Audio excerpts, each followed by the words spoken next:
What's up, you guys? Welcome back to another episode of Watch Me Break Things because I don't have the right tools for the job. Today we're going to be putting the new Marzocchi DJ Bomber Fork on the GT La Bomba. So let's get into it. Alright, so first off, let's see what's in the box.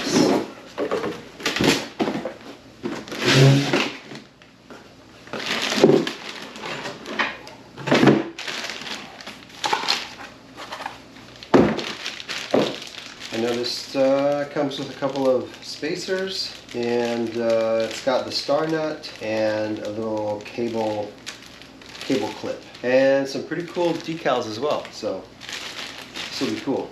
All right. First thing I want to check is I just want to make sure that this axle is going to work. Yeah, this looks pretty thick. I just want to make sure that this is going to fit in my hub.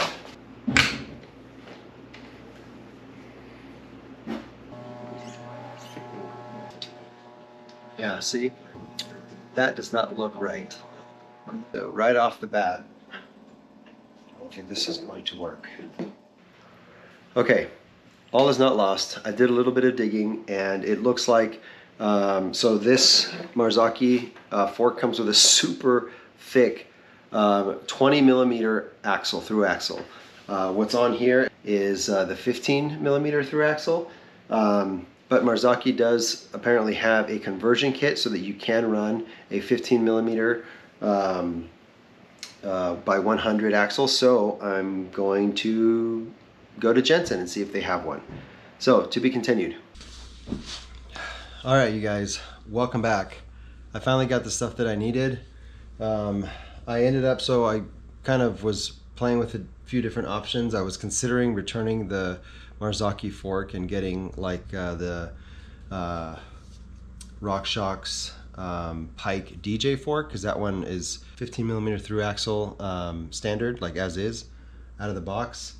But I really like the Marzocchi, so I did go ahead and buy the conversion kit. I almost bought a new set of wheels too, just to make this fit, but I was like, you know what? I don't know how much I'm gonna be riding my DJ compared to my other ones. This kit goes for about $100, but if you shop around, you can get a better deal, because I found this for, I think, 43 bucks or 45 bucks or something like that. So basically, they give you the through axle. This is 15 millimeter, so this will go through my hub, and then they give you a right side adapter assembly and a left side adapter assembly. And what these are essentially just these inserts that are a wider diameter. So yeah, you've got these aluminum, like machined aluminum adapters, and these are the 20 millimeter width, and these will go one on each side of the fork, and then the axle fit right through there, nice and snug. So let's do it.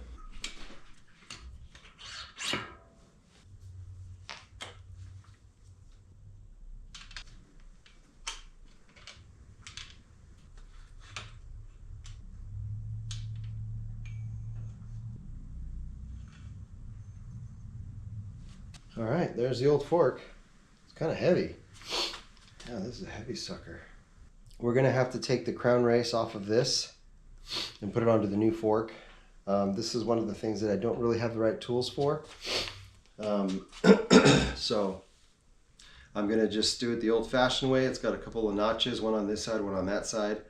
And I'm just gonna take a screwdriver and gently tap it with a mallet until it pops off, and then I'll be able to put it on to the Marzocchi. I'm also gonna measure how long this stem is, and I'm noticing that I might need a whole new headset, because this, even though this is a tapered head tube, this fork itself is not tapered. I didn't anticipate that. I know the Marzocchi fork is tapered, so we're gonna have to see if this setup will work as is, or if I'm going to have to buy more stuff to make this work. So I've got this other headset that has just been sitting around for several years that I actually got from my buddy Derek. Derek, if you're watching, thank you. This has been sitting in my garage for probably 4 years. It's an old Cane Creek headset that you didn't need, and you said, hey, do you want it? I said, yeah, I'll take it. And it's just been sitting. So I'm hoping that this will work. It looks like, I'm not sure if this bottom part here is the crown race or just part of the bottom set of bearings. So I'm gonna try to figure this out. Dang, this fork, I can already tell. It's lighter than this one. So already that's a plus. Okay, it turns out that was the crown race. I did a little bit of digging because I went on jensenusa.com to see if I can buy a crown race for this fork. And I noticed that it said that the steer tube is 1.5 inch tapered. Oh, I also looked up a Cane Creek crown race and saw that they were spec'd at 1.5 inches. So I'm like, oh, okay, so this should fit. And it looked exactly like this ring, that bottom ring.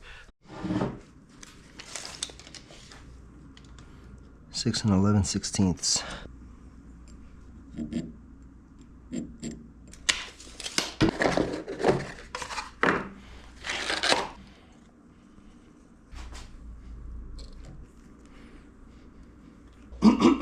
I did measure this, but I just want to be super sure. Measure twice, cut once. That's what they say, right? Okay. My lines should be just a couple millimeters below this.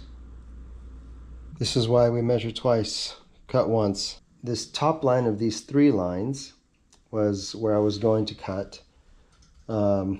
This is the line that I just cut, that I just etched in there from having everything assembled. And you can see that's, you know, about 4 to 5 millimeters difference. Now, there is going to be a little bit of difference because I've got, I don't have the crown race on there right now.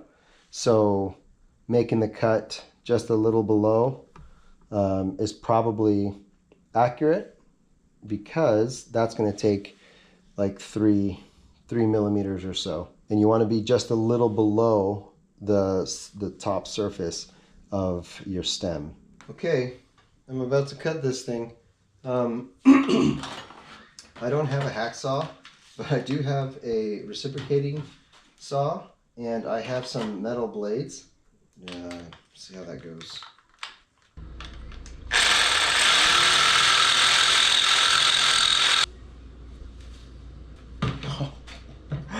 Crazy. Yeah, it should be like right there. Maybe just a tiny bit more, and then I'll have to file it down. All right, I hope that was correct, because there ain't no adding back. So after you cut it, I've heard it's good to kind of file it down. So let me get a file. Okay, so the fork is cut. Now the next step is to put the star nut in there. And again, there's a right tool for the job. I don't have it. So what I'm gonna do is I essentially have the top cap and the screw screwed in through the star nut. And I'm going to use this to just kind of set it on top. And then I'm gonna use a mallet to hit it and sink the star nut down into the steer tube. And when you do this, you obviously want to set your fork on something soft so you don't mess anything up on the lowers. And then what I'll do is, once it's kind of down, I will unscrew the screw a little bit, hit it again so that it goes a little bit deeper, and then just kind of do that little by little until I've got it sunk in there, you know, about 1 centimeter or so, or 1/2 centimeter. So wish me luck. I'm gonna back the tube out, or the screw out a little bit, hit it some more, back it out a little bit more, and then just keep doing that little by little. So now, further. So I'm gonna remove this all the way. I just wanna see kind of where I'm at. Yeah, that's pretty good. Hope you can see that. It's probably about a centimeter in there, and that's kind of all I need. Okay, next step is gonna be to get the crown race on here. So as you put it down, like you get to a point where it's just tough, and it's metal on metal. So there's like this fancy tube thing that you just put on there, and it sits on there, and then you smack it with a mallet, and then it seats it. I don't have that. I also don't have a PVC pipe that would fit this. So I'm not really sure what I'm going to do. I don't want to damage the surface of the crown race, so you need to be very careful. So let me think about it, see what I have around the garage, and I'll be right back. Okay, I have looked high and low, and I just don't have a good tool to put this crown race on. So I'm going to do something that I've done before, and that is to just stack everything, put the fork in the bike with all the bearings and everything, and then slowly tighten everything down and use that pressure to seat the crown race in place.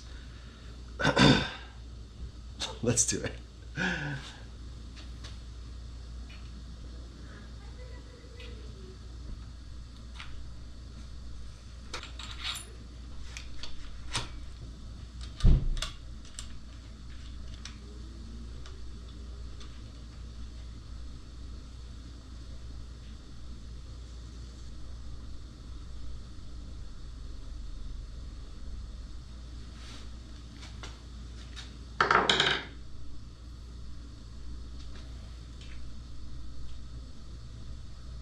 I think it worked. It's on there. Sweet. Check it out. It's coming together.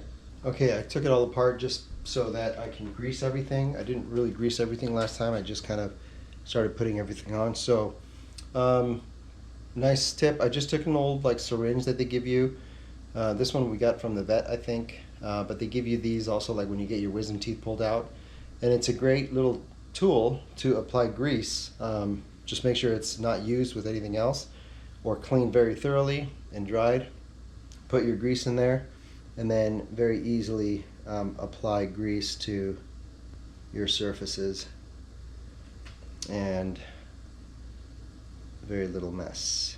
I think Park Tool has like an official little grease gun. Kind of works the same way. Grease the top part of the head tube here. I'm not really tightening anything right now, just trying to get things in place, and then I'll align it, make sure it's nice and straight with the once the tire's on there. Okay, let's get the adapter going.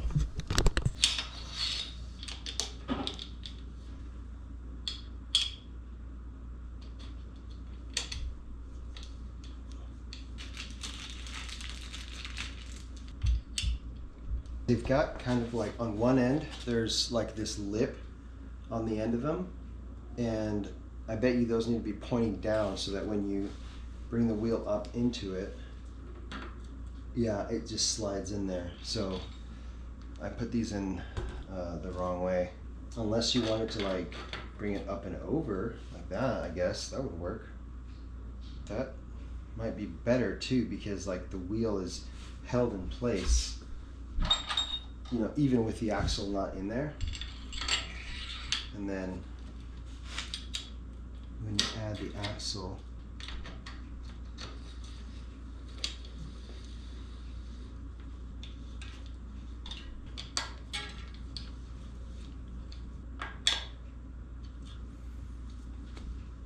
we did it. I love the red too. That looks sick. All right. Whew. So stoked. Now I'll have to just dial in the fork and make sure that the air pressure is correct, and stiffen it up to my liking, and then go test it out. But I'll leave the testing it out for another day. Anyway, yeah, we got it done. Thanks for tuning in. I hope this was helpful. If you're buying this bike and you are going to get another fork, I hope all of my surprises and kind of my workarounds are helpful to you if you're planning to put another fork on your bike. And thanks for tuning in. Catch you guys on the next one.